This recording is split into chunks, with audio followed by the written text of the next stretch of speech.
누구나 다 늙고 병들어 생을 마감합니다.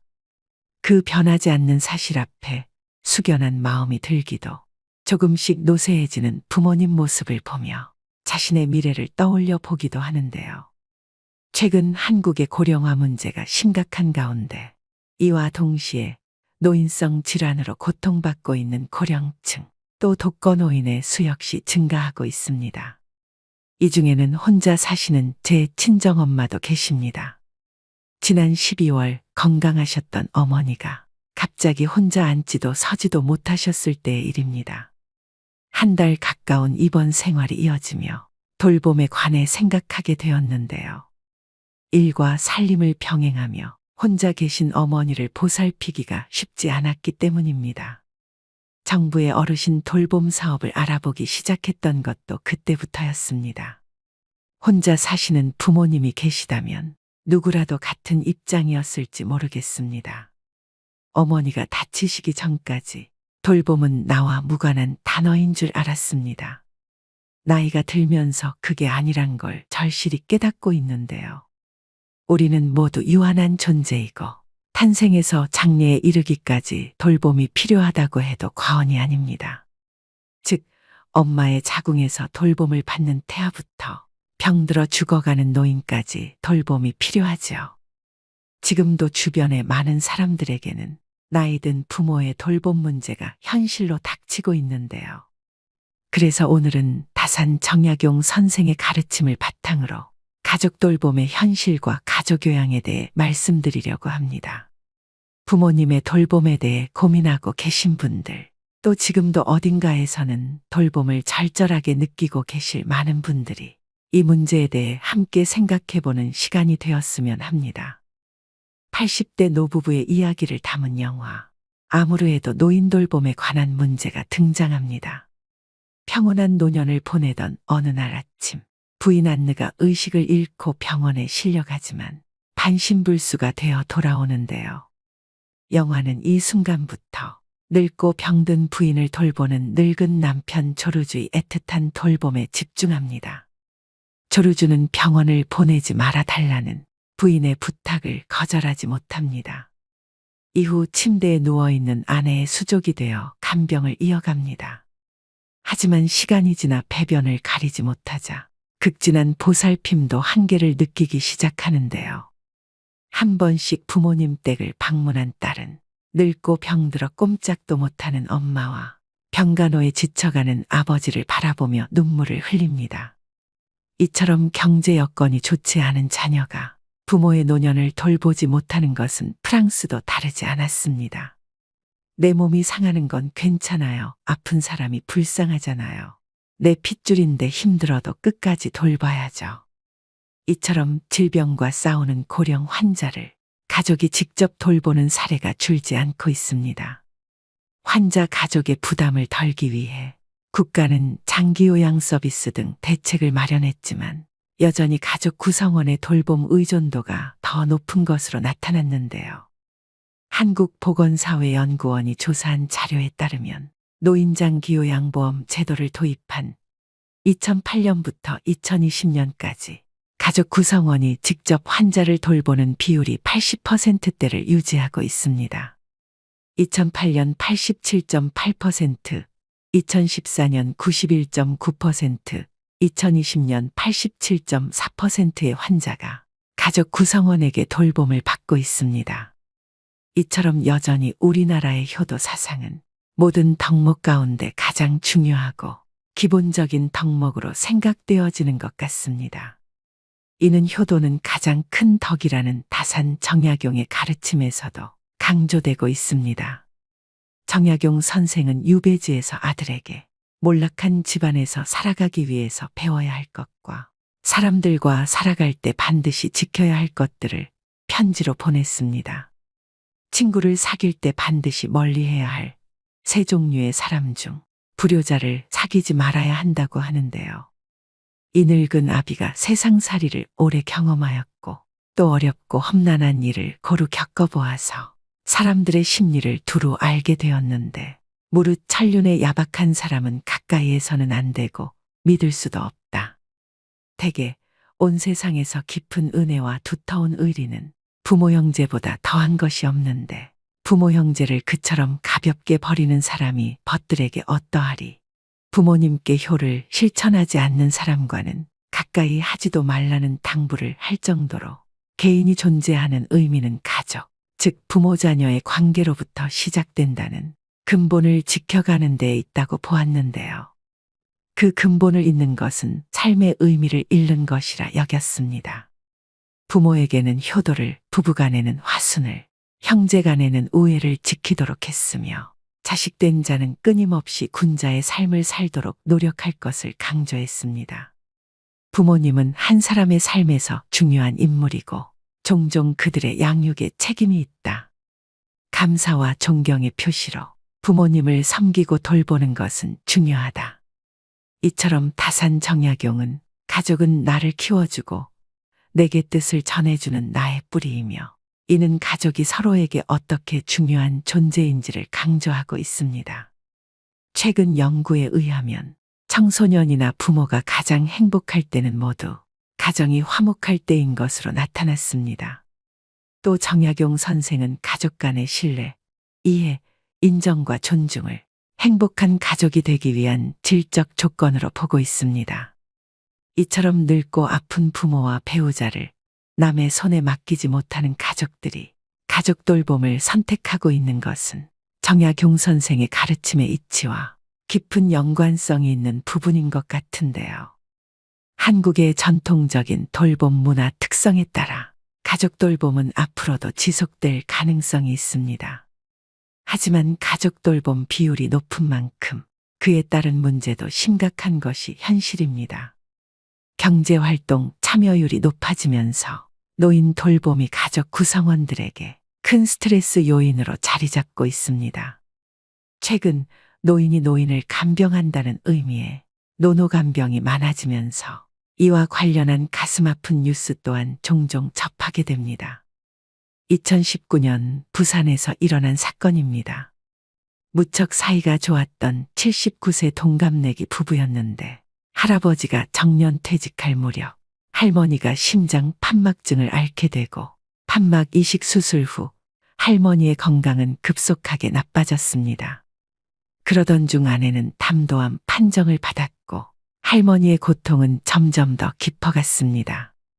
그렇게 20년을 아내의 곁에서 정성을 다해 간호를 했지만 간호가 너무도 힘들고 아내의 고통을 지켜보는 것이 너무도 힘겨웠던 할아버지는 결국 극단적인 선택을 결심하였는데 다행히 아들에게 발견되어 목숨은 건질 수 있으셨다고 합니다. 정말 일어나서는 안 되는 일이 일어나고 있습니다. 하지만 시설로 보내자니 사랑하는 가족을 끝까지 돌봐주지 못했다는 죄책감과 불안감, 그로 인한 우울증에 시달리게 되는 경우도 있는데요. 부양할 세대보다 노인 세대가 많아지는 현실 앞에서 노인 돌봄은 더 이상 개인의 문제가 아닙니다. 병든 부모님을 돌본다는 것은 경제적, 물리적 시간과 더불어 정서적 돌봄까지 포함되기에 더 어려울 수 있습니다. 가족 구성원 역시 정성을 다할 수 있는 돌봄 환경 속에서 마지막 순간까지 존중받을 수 있었으면 좋겠다는 생각을 했습니다. 아무 준비 없이 뛰어든 간병인의 삶, 가장 가까이에서 사랑하는 가족이 쇠약해지는 모습을 지켜봐야 하는 가족 돌봄 체계가 무너지기 이전에 국가적인 지원과 이해, 배려가 필요한데요. 그것이 바로 가족요양제도입니다. 이 부모 돌봄은 주로 여성 혹은 불안정한 일자리에 있는 자녀가 맡게 되는 경우가 많았습니다. 그래서 더더욱 가족요양제도를 꼭 활용하셔서 돌봄 부담을 줄이셔야 되는데요. 그렇다면 가족요양제도란 무엇일까요? 정부는 지난 2008년부터 노인 장기요양보험 제도를 도입해 65세 이상 또는 노인성 질환을 가진 65세 미만 중 생활에 어려움을 겪는 사람에게 도움을 주는 정책을 시행 중입니다. 노인 장기요양보험 규정에 따라 돌봄이 필요한 경우 등급을 받을 수 있고 해당 등급에 따른 혜택을 누릴 수 있는데요. 우리가 흔히 알고 있는 방문요양제도는 요양보호사를 집으로 불러 활용하게 되는데 어떤 어르신은 도움은 받고 싶지만 집에 외부 사람이 오는 것이 싫다고 하는 경우도 있습니다. 이런 경우 가족 중에서 요양보호사 자격증을 취득해 직접 도움을 줄 수 있는데 이것을 가족 요양이라고 하며 가족 요양을 수행하는 사람을 가족 요양보호사라고 합니다. 가족 요양보호사는 노인 장기요양보험에서 책정한 요양보호사 급여를 받을 수 있게 되는데요. 즉, 내 가족을 돌보고 매월 급여도 받을 수 있는 제도입니다. 쉽게 말하면 원래 내가 당연히 돌봐야 할 가족을 정부의 지원금을 받으며 간병하는 개념으로 가족 간병의 경우라면 이용하지 않을 이유가 없는 제도이기 때문에 급여를 받으면서 가족을 돌보시기를 권해드립니다. 그럼 가족 요양급여를 받기 위해서는 어떤 조건을 만족해야 될까요? 먼저 도움을 받는 가족이 등급 판정을 받아야 합니다. 장기요양 등급 대상자는 65세 이상 일상생활이 어려운 어르신 또는 65세 미만의 노인성 질환을 앓고 있는 분입니다. 또 대상자의 직계 가족 중 요양보호사 자격증을 갖춘 사람이 아픈 가족을 직접 돌봐야 합니다. 마지막 조건은 요양보호사가 다른 직장을 다닐 경우엔 한 달에 160시간 미만으로 근무해야 됩니다. 가족요양보호 근무 시간은 크게 두 가지 형태로 나뉘는데요. 첫 번째는 하루에 60분씩 총 20일 근무하는 형태이며 두 번째는 하루에 90분씩 총 31일 근무하는 형태입니다. 비용은 일반적으로 정부 지원금 85%에 본인 부담금 15%이지만 차상위 계층의 경우 본인 부담금이 6%에서 9%, 기초생활수급자는 100% 정부 지원금이 나오게 됩니다. 가족요양급여를 받기 위해서는 먼저 방문요양센터에 등록하여 가족요양보호사로 활동해야 되는데요. 그 후 국민건강보험공단은 방문요양보호센터에 월급을 지급하고 센터에서는 가족요양보호사에게 월급을 지급하게 됩니다. 즉 국가에서 가족요양급여를 주지만 제도적으로 중간자인 방문요양센터가 필요합니다. 중간자 역할을 하는 방문요양센터마다 운영비와 수수료가 다르기 때문에 급여의 차이가 발생하게 됩니다. 즉, 센터의 재량에 따라 시급이 책정되므로 센터별로 차이가 있다는 점을 유념하셔야 됩니다. 그렇기 때문에 방문요양센터를 잘 선정하는 것은 매우 중요한데요. 때문에 방문요양센터를 선정하실 때 반드시 주의해야 하는 사항들이 있습니다. 첫째, 전국 최고 수준의 시급을 지급하는 센터인지를 확인해야 합니다. 둘째, 어르신들께 중요한 정보를 적합하게 제공하고 체계적인 관리가 되고 있는 센터인지 확인해야 합니다. 셋째, 믿고 신뢰할 수 있는 기업인지 확인해야 합니다. 지금부터 집중해 주시길 바랍니다. 이 모든 조건들을 가지고 있고 현재 전국에서 가족요양 최고급여를 지급하고 있는 케어링이라는 센터를 소개해 드리겠습니다. 케어링은 가족요양과 방문요양, 주간보호 등을 제공하는 대한민국 1등 요양서비스 기업으로 현재 1만 명 이상의 보호자와 어르신이 선택한 업체입니다. 현재 장민호와 정동원이 모델로 있는 대형 브랜드이고 2년 연속 소비자 만족지수 1위인 방문요양센터인데요. 또 앞서 말씀드렸듯이 전국에서 가장 높은 시급을 지급하고 있는 기업이자 보건복지부 예비 사회적 기업으로 투명하고 믿을 수 있는 곳입니다. 제일 궁금해하실 케어링의 가족요양급여는 하루 90분 기준 월 최대 116만 원, 60분 기준 월 최대 65만 원을 지급해드리고 있습니다. 현재 케어링에는 1만 명에 이르는 가족요양보호사가 활동하고 있는데요. 제 주변 지인들 중 가족요양을 하고 있는 지인들도 최근 케어링으로 방문요양센터를 대부분 옮겼을 만큼 신뢰할 수 있는 센터라고 자신있게 말씀드릴 수 있습니다. 대부분의 어르신들이 이런 국가적인 제도를 신청하려고 할 때 제일 많이 겪는 어려움은 신청 방법의 복잡함인데요. 노인장기보험제도를 확인하려고 여러 복지기관 홈페이지에 들어가서 직접 확인해 보려 하면 어떻게 신청해야 하는지 막막하기만 하고 어렵게 느끼십니다. 또 요양보호사 자격증 취득을 위해 국비 지원은 어떻게 받는 것인지 어려움을 느끼실 수 있지만 번거롭고 힘들게 알아보시지 마시고 이 모든 과정을 케어링을 통해 한 번에 해결하실 수 있습니다. 요양 서비스에 관련해서라면 케어링이 성심성의를 다해 항상 친절하게 응대해 드립니다. 그렇다면 어떻게 이렇게 좋은 급여와 복지가 가능한지 궁금하신 분들도 계실 겁니다. 가족요양급여를 받으며 돌봄을 하시다가 그만두셔야 되는 상황이 올 수도 있습니다. 이때 케어링은 많은 경력의 베테랑 분들이 가족 돌봄 그 이상의 소임을 하시게 됩니다. 또 케어링은 100% 본사 직영 운영으로 요양보호사분들을 관리하고 교육합니다. 이것은 가족요양에 최선을 다할 수 있게 하는 원동력이기도 합니다. 또 케어링은 매년 요양보호사들의 처우 개선을 위해 다방면으로 힘쓰고 있는데요.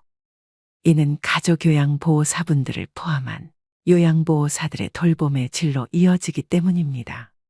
즉, 전국 최고급여와 복지, 그리고 좋은 서비스를 제공하는 선생님들의 노력이 선순환 구조를 이루면서 국내 1위의 혜택이 가능한 것이죠. 부모를 모시고 살고 있거나 매일 방문해 돌봐야 하는 환경이라면 가족 요양 제도를 생각하시는 분들이 많으실 겁니다. 가족 요양보호사로 등록해 부모를 돌보다가 사정이 여의치 않으면 언제든지 일반 요양 일수를 늘리거나 일반 요양으로 바꿀 수 있다는 장점이 있으니 전국 최고 급여와 복지를 갖추고 있는 대한민국 1위 브랜드 케어링으로 가족요양 제도를 고려해 보시는 것은 어떨까요? 케어링 문의 전화는 152-6585로 주시면 친절한 상담으로 응대해 드립니다. 오늘의 영상 어떠셨나요? 노후와 직결되는 가족요양 제도에 대해 설명해 드렸습니다. 지금 이 순간에도 가족요양을 부담하시면서 오롯이 자식된 도리로 당연하게 부모님을 직접 케어하시는 분들도 또 본업과 병행하시느라 몸과 마음이 지친 분들도 계실 겁니다. 이런 어려운 상황에서도 내 가족의 돌봄은 내가 해야지라고 생각하시는 효자분들이 아직도 곳곳에서 많이 보이는데요. 외국 사람들이 우리나라에 와서 제일 부러워하는 것은 김치와 불고기도 파란 가을 하늘도 고궁과 민속촌도 아니라고 합니다. 그건 바로 노인을 공경하는 미풍양속이라고 하는데요. 특히 자식들이 부모를 한 집에 모시고 함께 사는 것, 서양 사람들은 그것이 그렇게도 부럽다고 합니다. 하얀 머리의 노인이 손자와 더불어 어르고 집에서 잔일을 거들며 생활에 있어서 한 중요 멤버가 되어 움직이는 것, 그것이 바로 동서고금을 막론하고 노인들이 바라는 진정한 행복이라는 주장입니다. 젊은이들이 노인에게 자리를 양보하는 것은 누가 해라 마라 해서 하는 것도 아니고 법에 규정되어 있는 것도 아니고 그냥 마음 깊은 곳에 자리 잡은 인간의 원초적 정에서 비롯되는 것입니다. 더욱이 나를 낳아준 부모와 그 부모 밑에서 20여 년을 자라는 자녀는 다를 것입니다. 그런 이유로 노년 세대를 대하는 신세대의 태도와 행동은 각별해야 된다고 생각하는데요. 이처럼 지금은 부모나 가족들의 돌봄으로 여러 고민을 겪고 계시더라도 나의 이 고생은 후에 반드시 복으로 돌아올 것입니다. 이것을 명심하시고 힘내셨으면 좋겠습니다. 누구나 거동이 불편한 노후 시절을 맞이하게 될 것입니다. 나는 누구의 돌봄을 어떻게 받을까? 나는 누구에게 어떤 돌봄을 제공할 수 있을까란 질문을 하게 됩니다. 가족요양은 육체적, 시간적 부담은 물론 경제적인 부담까지 느낄 수 있지만 이 모든 과정을 정부에서 제도적으로 지원하고 있으니 제도를 잘 활용하셔서 가족요양에서 오는 부담을 덜어내시고 조금이나마 편안해지셨으면 좋겠습니다. 오늘도 노후의 지혜와 함께 해주셔서 감사드립니다. 황금빛으로 무르익어가는 여러분의 지혜로운 인생을 언제나 응원합니다.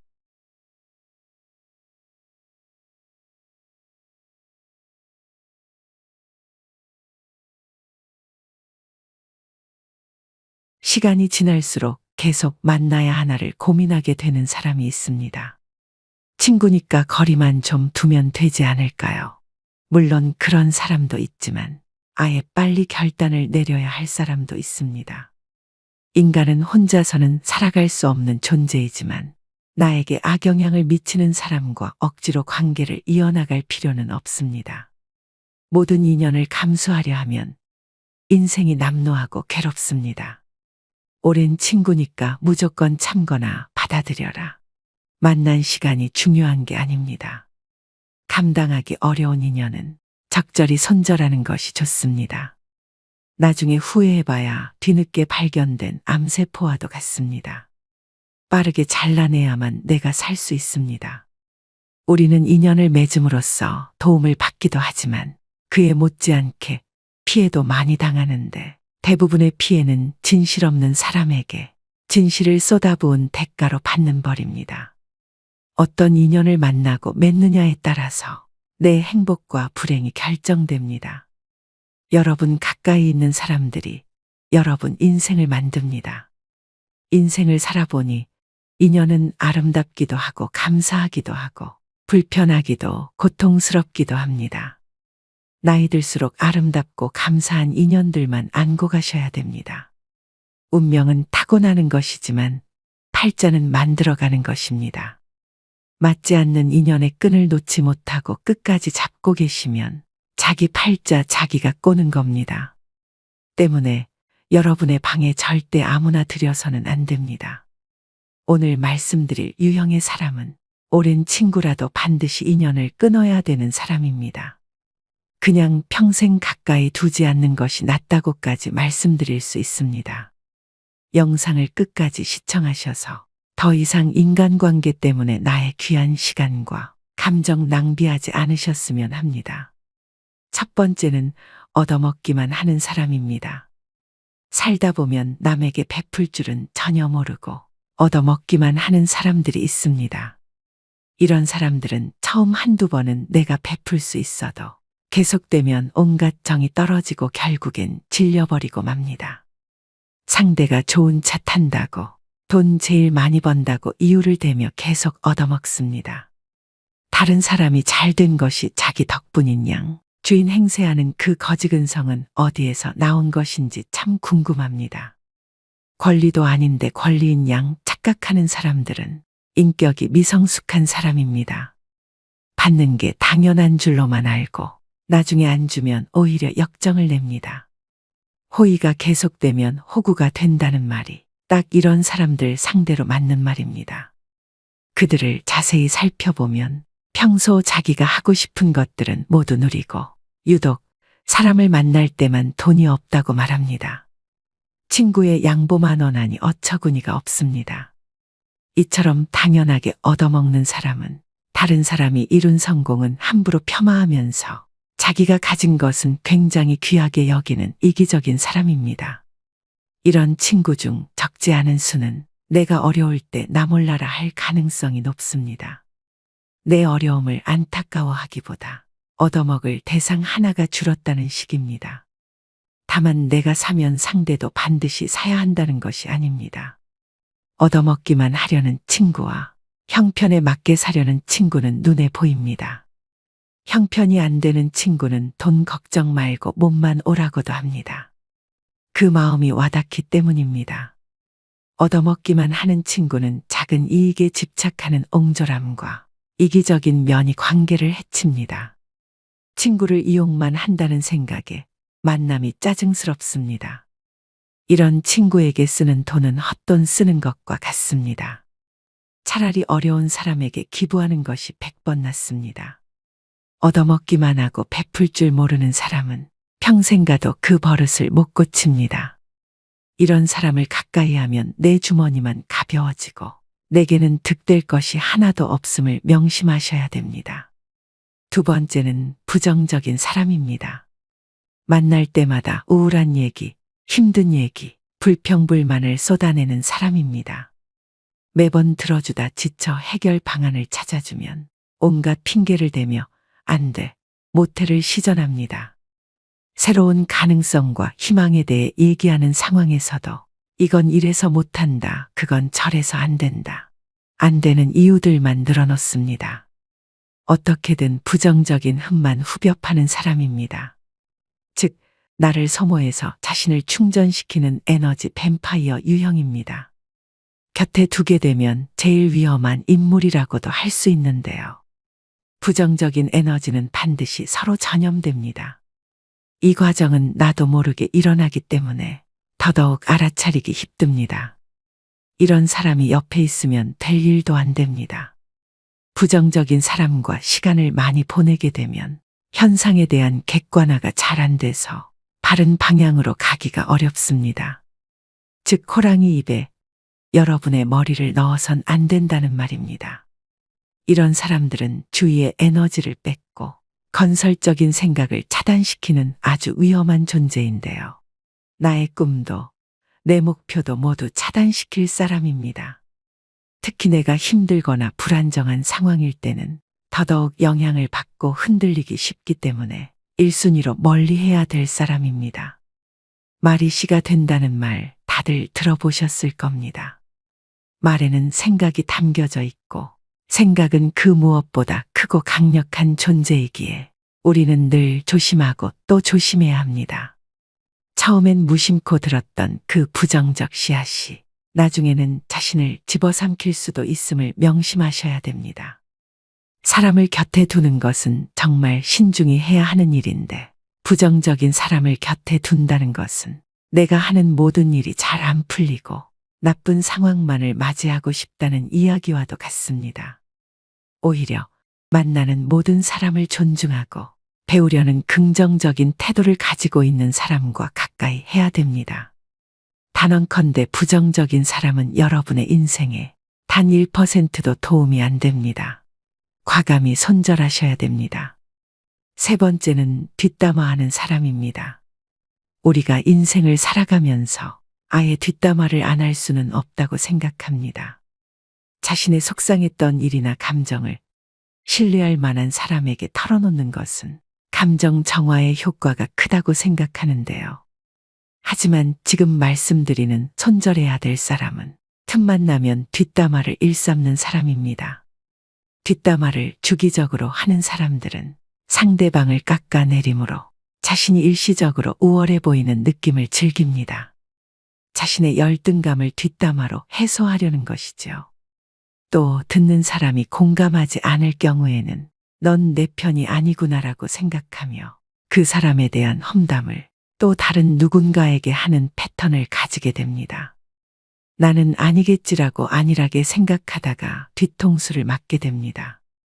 상대가 자주 뒷담화를 하는 기색이 보인다면 바로 머릿속에서 경고 신호를 올리셔야 합니다.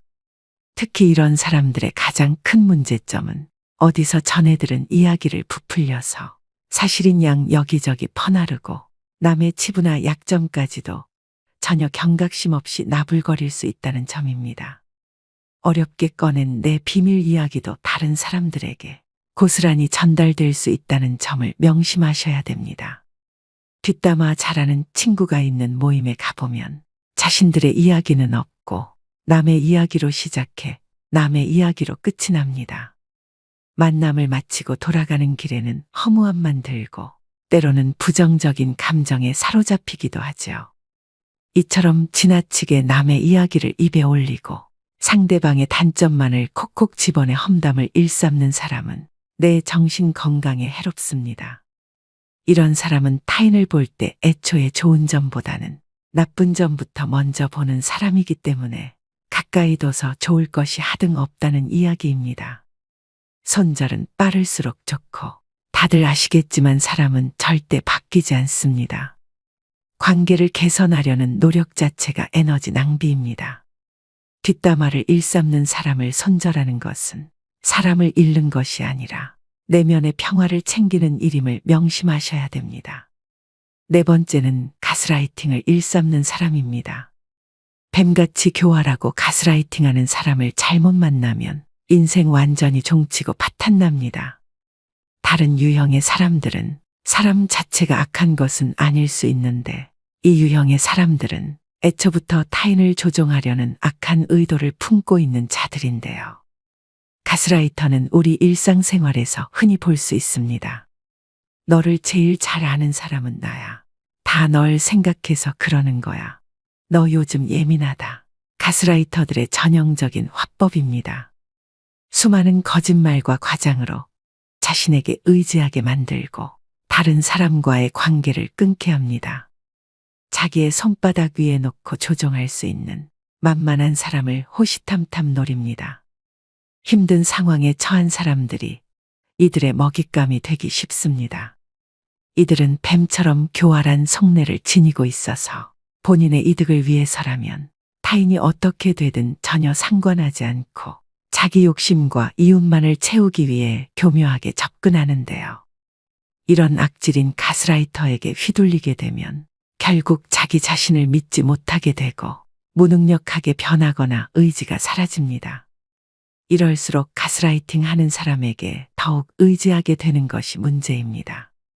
그렇기 때문에 이런 사람들은 잘 알아보시고 단칼에 잘라내셔야 합니다. 5번째는 자기는 급이 다르다는 사람입니다. 오랜 친구의 경우 나이 들수록 사는 형편이 천차만별이 됩니다. 사회적 위치나 부에서 차이가 납니다. 동창 모임에 나가면 이런 차이는 확실히 체감됩니다. 어릴 적 순수했던 시절로 돌아가 이야기를 나누게 되지만 사실 너무 차이가 나면 불편한 것은 사실입니다. 사는 방식이 틀리다 보니 대화가 통하지 않기도 합니다. 이런 경우 친구를 존중하는 마음을 가진 사람들은 티를 내지 않으려고 노력합니다. 자신이 잘 사는 것에 대해 친구가 불편해할까봐, 혹시나 자신이 티낼까봐 조심합니다. 반면 본인의 형편이 더 낫다고 친구를 깔보고 급을 나누는 사람이 있습니다. 심지어는 한참 즐겁게 대화하다가 이것 봐라라는 듯 친구의 행동을 어처구니 없다며 쳐다봅니다. 직장이었다면 나에게 이렇게 말하지 못한다.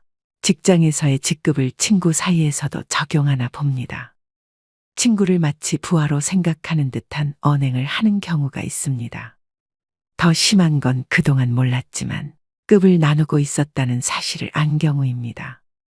예를 들어 친구를 자기 아래급으로 여겨왔던 것처럼 한 계급 아래로 보는 말투, 난 너와 급이 다르다는 식으로 행동합니다. 한마디로 어디서 감히입니다. 이런 관계는 건강한 친구 관계라고 하기 어렵습니다. 어디 무서워서 쳐다보기라도 하겠습니까? 하루빨리 손절이 시급한 사람입니다. 이런 사람은 만날수록 스트레스만 받고 후회만 하게 됩니다. 6번째는 전형적인 내로남불 유형인 사람입니다. 같은 상황 속에서도 나는 되고 너는 안 된다고 하는 사람들이 있습니다. 이런 사람 특징은 자기 자신에게는 한없이 관대하고 남에게는 옹졸해서 엄격한 잣대를 들이밀죠. 진정 성숙하고 그릇이 넓은 사람이라면 이와는 반대로 적용합니다. 자기 자신은 엄격하게 돌아보고 다른 사람은 너그럽게 용서할 줄 알아야 합니다. 하지만 이런 내로남불 유형의 사람들은 남이 자기에게 하는 실수는 티끌만큼도 용납을 못하면서 자기가 저지른 잘못은 그럴 수도 있지라며 뻔뻔한 태도로 일관합니다. 또 이런 사람은 남에게 미안하다는 사과도 전혀 하지 않고 본인의 잘못을 인정할 줄도 모릅니다. 이런 사람을 두고 참으로 낯짝이 두껍다, 뻔뻔하다는 표현이 있는 것이겠죠. 그야말로 천상천하 유아독존에 제 잘난 맛에 사는 사람입니다. 애초에 자기를 향한 기준이 너무 관대하고 자기 객관화가 안 되는 사람이기 때문인데요. 이런 사람과 대화를 하다 보면 우라통이 치밀거나 속에 천불이 납니다.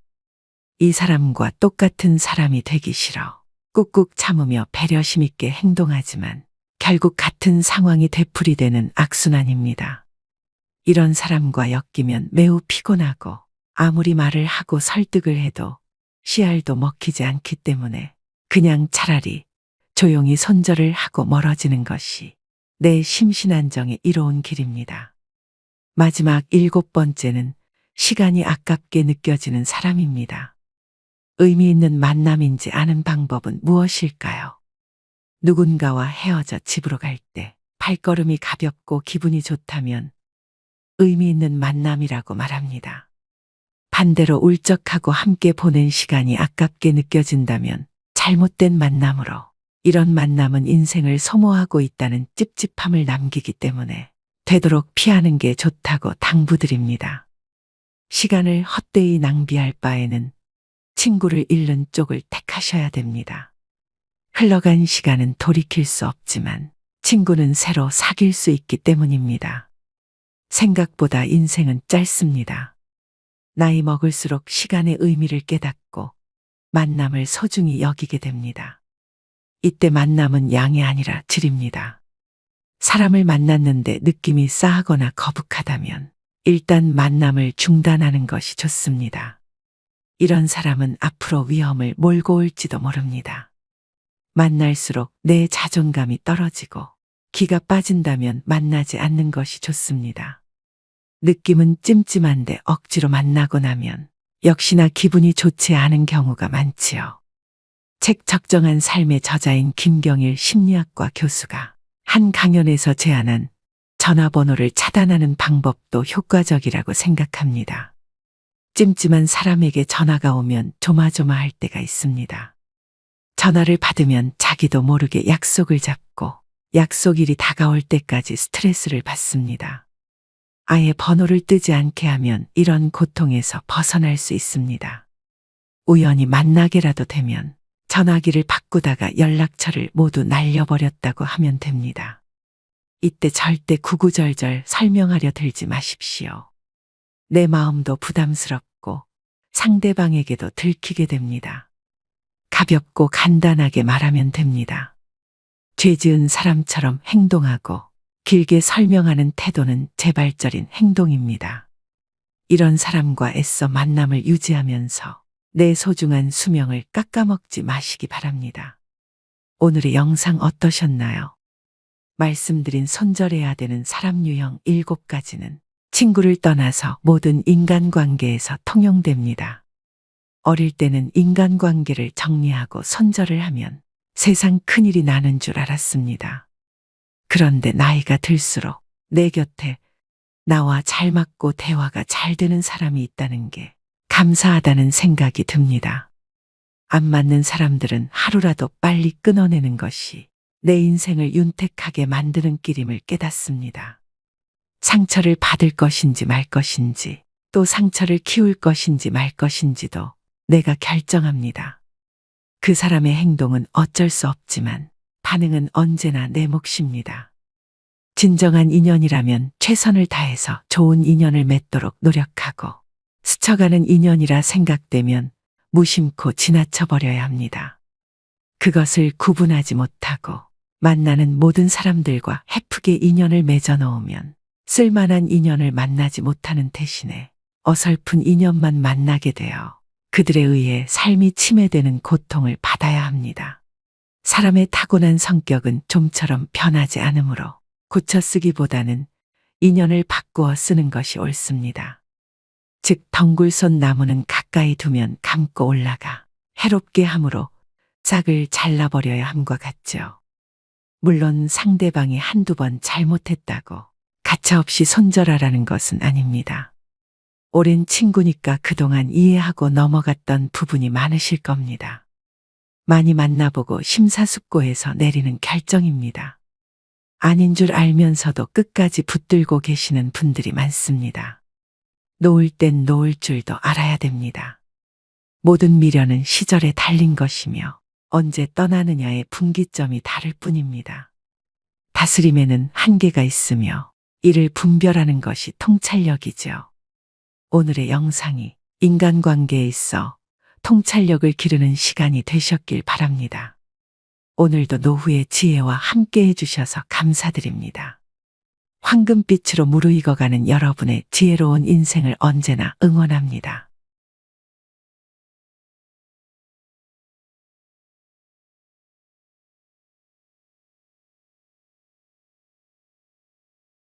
사람의 대운은 10년마다 바뀌게 됩니다.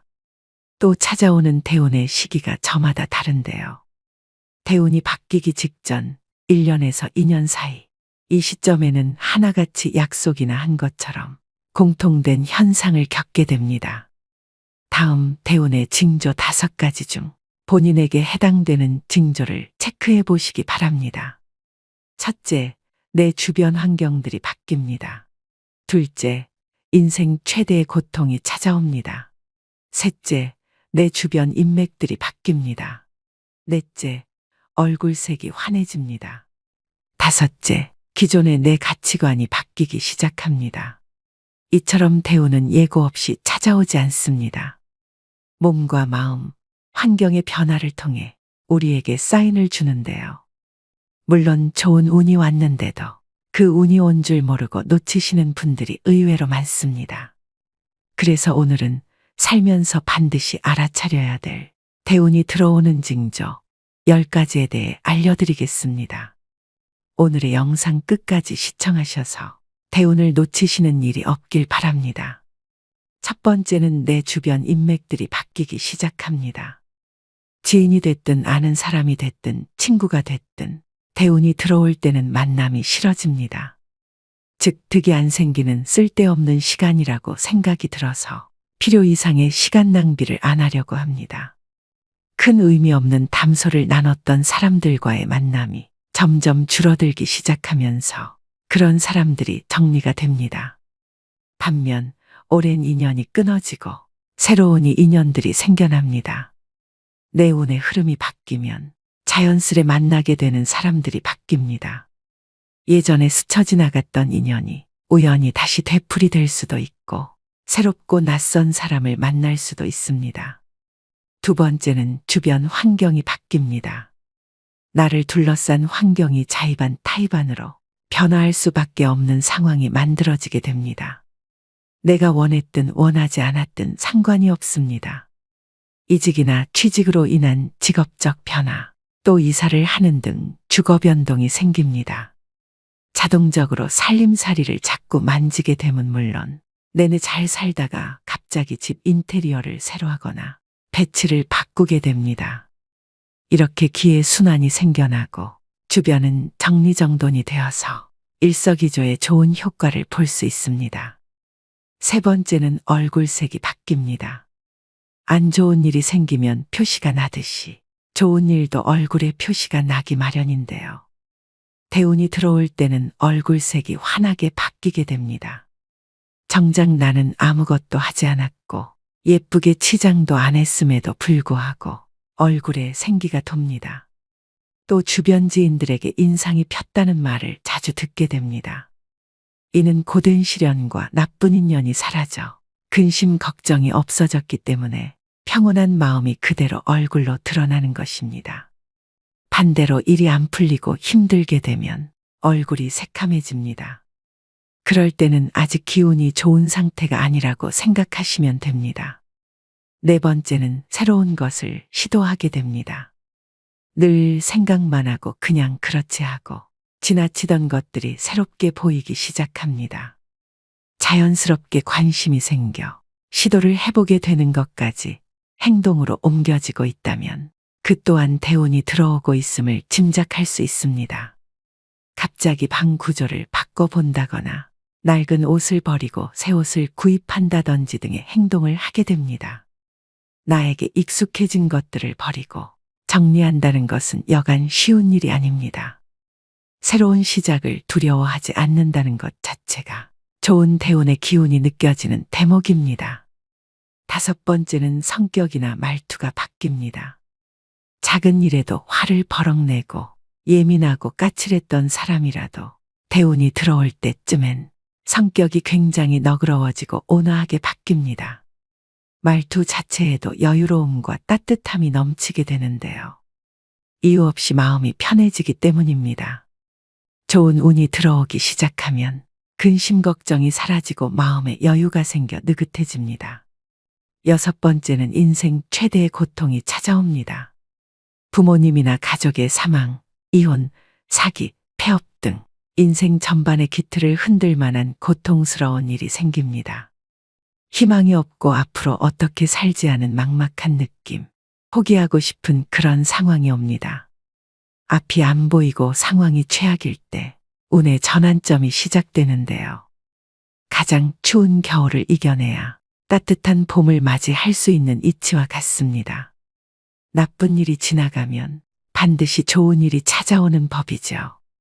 이 시기를 잘 버티고 견딘다면 분명 좋은 운이 들어오는 시기가 찾아옵니다. 인생의 밑바닥에 온 것 같은 시기에는 좌절 대신 고통 속에서 많이 배우고 깨달음을 얻으셔야 됩니다. 나쁜 일이 가면 반드시 좋은 일이 올 차례입니다. 의심하지 않아야 됩니다. 그래야지 나한테 기회가 왔을 때 그것을 놓치지 않고 잡아서 대운을 맞이할 수 있습니다. 희망을 갖고 버티셔야 됩니다. 7번째는 기분 좋은 일들이 많이 생깁니다. 잔잔하지만 기분 좋은 사소한 일들이 생기게 됩니다. 예를 들어 생각지도 못했던 돈을 받을 일이 생기거나 시간적으로도 여유가 생겨 많이 누리지 못했던 여가 생활을 시작할 수도 있게 됩니다. 참 신기한 것은 사람이 마음먹은 만큼 세상을 보는 시각과 시야가 달라진다는 점입니다. 마음의 상태에 따라서 세상이 어둡게 보이기도 하고 밝게 보이기도 하죠.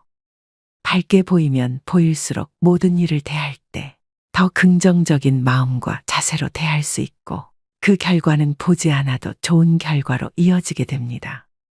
대운이 들어오는 기분이 느껴진다면 그 기운을 즐기면서 더 밝고 긍정적이고 적극적인 자세로 삶을 대하시면 좋겠습니다. 그리고 누군가를 험담하거나 또는 자신의 잘됨을 과시하게 되면 질투와 시기 등의 안 좋은 운이 끼면서 대운의 흐름을 방해할 수도 있으니 몸과 마음가짐 역시 조심하셔야 됩니다. 8번째는 매사에 감사하는 마음이 생깁니다. 그 전까지는 내 코가 석자인데 누굴 도와라는 생각에서 무슨 일이든 감사하는 마음이 저절로 생기고 함께하는 사람들과 나누게 되고 베푸는 마음이 저절로 생기게 됩니다. 나의 베품으로 인해 누군가가 행복해지는 모습을 보고 자신도 행복을 느끼게 된다면 이제 대운을 받아들일 자세가 되었습니다. 마음속에서 원망과 시기 질투 등이 사라지고 평온을 얻을 때 대운이 오는 징조로 알고 더욱 나를 낮추고 겸손해지셔야 됩니다. 9번째는 갑자기 부지런해지기 시작합니다. 안 하던 계획을 잡게 되거나 안 하던 운동을 시작하게 되고 충분한 수면 시간 등을 가지는 등 갑자기 계획하게 됩니다. 부지런해질 수밖에 없는 행동들이 자연스럽게 생기는데요. 나 스스로가 내 행동에 있어서 부지런해진다. 이런 기분이 든다면 대운이 들어오려는 시점이 되겠습니다. 마지막 10번째는 건강이 안 좋아집니다. 건강이 안 좋아지면서 잔병치레를 하게 됩니다. 살다 보면 갑자기 몸이 아플 때가 있습니다. 그럴 때는 왜 나에게 이런 아픔이 오지라고 의아해하기 쉬운데 생각을 조금 바꿔서 아나에게 좋은 운이 오려고 다시 더 높게 상승하기 위해서 내가 지금 잠시 바닥을 딛고 있는 중이구나라고 생각하시면 됩니다. 이렇게 갑자기 몸이 아플 때는 운이 새롭게 바뀌는 징조로서 나의 운이 바닥을 치고 다시 상승하고자 하는 때이므로 이때의 아픔을 잘 극복하고 이겨내시면 운이 더 좋게 바뀌게 됩니다. 그러니 지금 정말 어두운 터널을 지나고 계시더라도 끝날 때까지 끝난 것이 아니라는 점 기억하시고 힘내시길 바라겠습니다. 오늘은 대운이 들어오는 징조 10가지를 알려드렸습니다. 사람은 살면서 누구나 많으면 3번, 적게는 한 번에 큰 대운이 들어온다고 합니다. 대운이 들어올 때 대운을 다 받아들이지 못한다면 그냥 지나칠 수밖에 없는데요. 얼마나 안타까운 일일까요? 보통 대운이 들어오기 전 악재가 겹치고 최악의 상황이 일어나는 경우가 많습니다. 과연 이 사람이 잘 견딜 것이냐? 이 사람은 대운을 맞을 준비가 되어 있나라는 일종의 테스트라고 생각하셔야 됩니다. 지금 나에게 이렇게 안 좋은 일들이 일어나니 곧 나에게 굉장히 좋은 운이 오겠구나. 이런 생각을 가져주시면 악재에서 빨리 벗어날 수 있습니다. 반대로 나 운이 안 좋은가 봐. 이런 생각을 하시면 꼬리에 꼬리를 물어 힘든 시간이 더 길어집니다. 물론 각자 사람에 따라서, 사주에 따라서 대운이 들어오는 시기는 다 다르지만 대운이 들어올 때 나타나는 위의 10가지 징조는 누구에게나 다 일어나는 현상입니다. 그러니 희망 잃지 마시고 용기 내셔서 모든 분들이 행복하셨으면 좋겠습니다. 이 영상을 보신 분들은 이미 운이 좋으신 분들입니다. 말씀드린 대운 징조 10가지를 숙지하셔서 본인 스스로를 한번 돌이켜 생각해 보셨으면 좋겠습니다. 또 한 가지 더 말씀드리고 싶은 점은 대운을 맞이하고 유지하는 방법입니다. 삶에서 대운을 맞이하고 유지하는 것은 새로운 시작과 지속적인 균형을 이루는 과정입니다. 이를 위해서는 내면의 변화와 지속적인 자기 개발이 필요합니다. 대운을 맞이하기 위해서는 자신의 내면을 깊이 탐색하는 것이 중요합니다. 또 긍정적인 생각과 태도를 갖고 변화를 긍정적으로 받아들이며 새로운 기회를 적극적으로 모색하는 것이 중요합니다. 나이가 들수록 새로운 도전과 경험은 자신을 성장시키고 삶을 풍부하게 합니다. 대인 관계에서도 새로운 시도를 해보며 다양한 관점을 이해하는 것이 좋습니다. 이처럼 대운을 유지하는 것은 긍정적인 마음가짐을 지속적으로 유지하는 것에서 시작합니다. 이 점을 명심하시고 언젠가 여러분도 대운을 맞이해서 지금의 맘고생을 보상받으시길 간절히 바라봅니다. 첫 번째는 내 주변 인맥들이 바뀌기 시작합니다. 지인이 됐든 아는 사람이 됐든 친구가 됐든 대운이 들어올 때는 만남이 싫어집니다. 즉 득이 안 생기는 쓸데없는 시간이라고 생각이 들어서 필요 이상의 시간 낭비를 안 하려고 합니다. 큰 의미 없는 담소를 나눴던 사람들과의 만남이 점점 줄어들기 시작하면서 그런 사람들이 정리가 됩니다. 반면 오랜 인연이 끊어지고 새로운 인연들이 생겨납니다. 내 운의 흐름이 바뀌면 자연스레 만나게 되는 사람들이 바뀝니다.